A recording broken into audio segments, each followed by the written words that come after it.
Hi there, Peter Jones, Chartered Surveyor, author and property investor, and in this, the 12th and last video of our short series of videos looking at our property business and the questions that we ought to ask as we start our business and as we go through time in our business. The last question is, how active or passive do I want to be in my property business? Now, this is absolutely fundamental, and it's worth planning this from the outset, a bit like it's worth planning what our exit is going to be. It's worth thinking about how active you want to be and planning for that. Now, when we first start, the chances are that we might be starting our property business while we're still employed, in which case we're probably going to be part-time in property. We're not going to be full-time, and so I'm assuming that we're going to need some help. So there may be various roles that we would normally do in the property business ourselves, but we have to get other people in to help us just because we're stuck in our full-time job.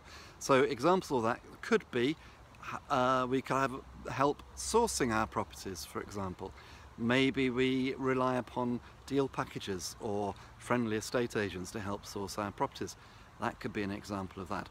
But maybe when we transition from being in a full-time job into being full-time property investors, the temptation will be to take on more because we've got the time to take on more.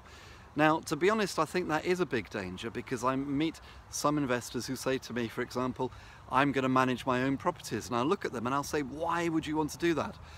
We didn't get into property surely to create another job, and particularly a job where we're managing tenants, which is essentially what managing properties means. It's not really the properties that need managing, it's more likely the tenants that need managing.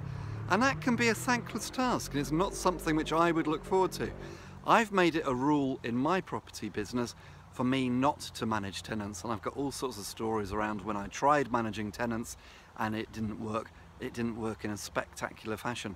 So I would suggest not really going down that route unless there's a particular reason why you think you might want to do that. So think about what it is you're trying to actually achieve from property, and then think about how you can best allocate your time.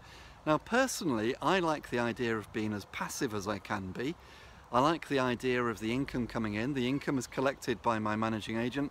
The managing agent then sends the income to my bank account, and I can check that on my banking app once a month to make sure everything's happening as it should be.